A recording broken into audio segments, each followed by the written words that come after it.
సుందరాకాండ తాత్పర్యం 43వ సర్గ. కింకర సమూహాన్ని ఆ విధంగా రూపుమాపిన తర్వాత హనుమంతుని మనస్సులో ఈ ఆలోచన మెదిలింది. ఈ అశోకవనాన్ని నామరూపాలు లేకుండా ధ్వంసం చేశాను, కానీ ఈ చైత్య ప్రాసాదం మీద ఎందుకో నా దృష్టి పడలేదు. ఇప్పుడు దీన్ని నేలమట్టం చేస్తాను. వాయుపుత్రుడు వానర శ్రేష్ఠుడు అయిన హనుమంతుడు మనస్సులో అలా నిశ్చయించుకొని తన సాటి లేని బలాన్ని ప్రదర్శిస్తూ మేరు పర్వత శిఖర చందాన సమున్నతంగా ఉన్న ఆ చైతన్య ప్రసాదం మీదికి ఒక్క గెంతులో ఎక్కి నిలబడ్డాడు. గొప్ప తేజస్సాలి వానర సేనా నాయకుడు అయిన హనుమంతుడు పర్వత సదృశమైన ఆ చైత్య ప్రసాదాన్ని అధిరోహించి ఉదయిస్తున్న రెండవ సూర్యునిలా భాషించాడు. ఇతరులెవరికీ శక్యంగానే ఆ సమున్నత చైత్య ప్రాసాదాన్ని ఆక్రమించిన హనుమంతుడు పారియాత్రం అనే కులపర్వతమంత పెరిగి శోభిల్లాడు. వాయునందనుడైన హనుమంతుడు స్వతసిద్ధమైన శక్తిచే తన దేహాన్ని అమేయ ప్రమాణంలో పెంచి లంకానగరమంతా మార్మోగేటట్లు జబ్బలు చర్చాడు. చెవులు చిల్లులు పడేటట్లు వినవచ్చిన ఆ భీషణ ధ్వనికి ఆకాశంలో స్వేచ్ఛగా ఎగురుతున్న పక్షులు భీతిల్లి నేల మీద పడ్డాయి. ఆ చైత్య రక్షకులు మూర్ఛిల్లారు. అప్పుడు ఆ హనుమంతుడు ఇలా జయఘోష చేశాడు: అస్త్ర విద్యలో సర్వశ్రేష్ఠుడైన రామునికి జయం, మహాశక్తివంతుడైన లక్ష్మణునికి జయం, రాముని రక్షణలో పరిపాలిస్తున్న రాజైన సుగ్రీవుడికి జయం. నేను కోసల దేశాధిపతి అయిన రాముని దాసుణ్ణి, వాయుపుత్రుడనైన నా పేరు హనుమంతుడు.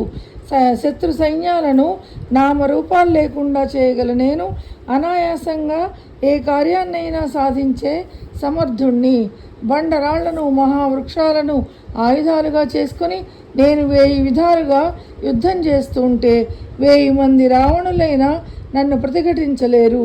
రాక్షసులందరూ కళ్ళు తెరుచుకుని చూస్తుండగానే ఈ లంకా నగరాన్ని అతాకుతలం చేసి సీతాదేవికి ప్రణమిల్లి వచ్చిన పనిలో కృతకృత్యుడనే నిరాటంకంగా తిరిగి వెళతాను. వానర సేనాన్నైన హనుమంతుడు చైత్య ప్రాసాదం మీద నిలబడి పై విధంగా జయఘోషలు చేసిన పిదప రాక్షసులు భయంతో వణికిపోయేటట్లు భీకరంగా సింహనాదం చేశాడు. ఆ భీకర నాదం విని మహాకాయులైన 100 మంది చైత్య రక్షకులు వెలుపలకు వచ్చారు. వారు హనుమంతుని చుట్టుముట్టి రకరకాల అస్త్రాలతో, ఈటెలతో, ఖడ్గాలతో, గండ్రగొడ్డళ్లతో అతన్ని ఎదుర్కొన్నారు. ఆ చైత్య రక్షకులు నానా రకాల గదలను, బంగారు పీడులను గల ఇనుప గుదియలను, సూర్యకిరణాల వంటి తీక్షణములైన బాణాలను ఆ వానర శ్రేష్ఠుడైన హనుమంతునిపై ప్రయోగించారు. గంగానదిలో ఏర్పడే విస్తృతమైన సుడిగుండం వలె ఆ రాక్షసగణం వానర శ్రేష్ఠుడైన హనుమంతుడిని చుట్టుముట్టింది. దాంతో హనుమంతుడు అగ్రహోదగ్రుడై భయానక రూపం దాల్చి స్వర్ణాలంకృతమైన చైత్య ప్రాసాద మూలస్తంభాన్ని సమూలంగా ప్రకలించాడు. పిదప ఆ మహాశక్తివంతుడైన హనుమంతుడు 100 అంచులు గల ఆ మహాస్తంభాన్ని వేగంగా గిరగిరా తిప్పసాగాడు. దాని రాపిడికి అగ్ని వెలువడి ఆ మహాప్రసాదాన్ని దహించి వేయసాగింది.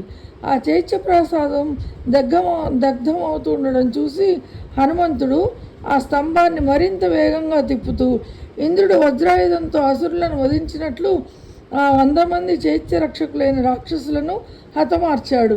ఆ తర్వాత ఎగిరి ఆకాశంలో నిలబడి అందరికీ వినిపించేలా బిగ్గరగా ఇలా ప్రకటన చేశాడు: వానర రాజైన సుగ్రీవుని ఆజ్ఞలను శిరసావహించే నా వంటి అమిత బలసంపన్నులు, మహాత్ములు అయిన వానర శ్రేష్ఠులు వేలాది మంది ఈ భూమండలం అంతా సంచరిస్తున్నారు.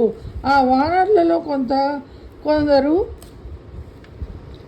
10 ఏనుగుల బలం సంతరించుకున్నవారు, మరికొందరు 100 ఏనుగుల బల సంపన్నులు, ఇంకా కొందరికి 1000 ఏనుగుల బలం ఉంది. ఆ వానర వీరులలో కొందరికి ఉధృతమైన వరదలతో ప్రవహించే నదీ ప్రవాహానికి ఉన్నత బలం ఉంది. వారిలో కొందరు వాయువేగ బల సంపన్నులు, ఇంకా కొందరు వానర సేనానాయకుల బల సంపత్తి అనూహ్యం. దంతాలను, గోళ్లను ఆయుధాలుగా చేసుకున్న ఇటువంటి వందల లక్షల కోట్ల సంఖ్యలో వానర యోధులను వెంట పెట్టుకుని సుగ్రీవుడు మీ 50 మందిని అంతమొందించడానికి ఇక్కడకు రానున్నాడు. మీరు మహాత్ముడు ఇక్ష్వాకు వంశ ప్రభువు అయిన రావణుతో విరోధం తెచ్చుకున్నారు. ఆ కారణం ఫలితంగా ఇక ఈ లంకానగర నామరూపాలతో ఉండదు, మీరు ఉండరు, రావణుడు కూడా మిగిలి ఉండడు. శ్రీమద్ వాల్మీకి రామాయణమున సుందరకాండలోని 43వ సర్గ సమాప్తం. 43వ సర్గ తాత్పర్యం సమాప్తం.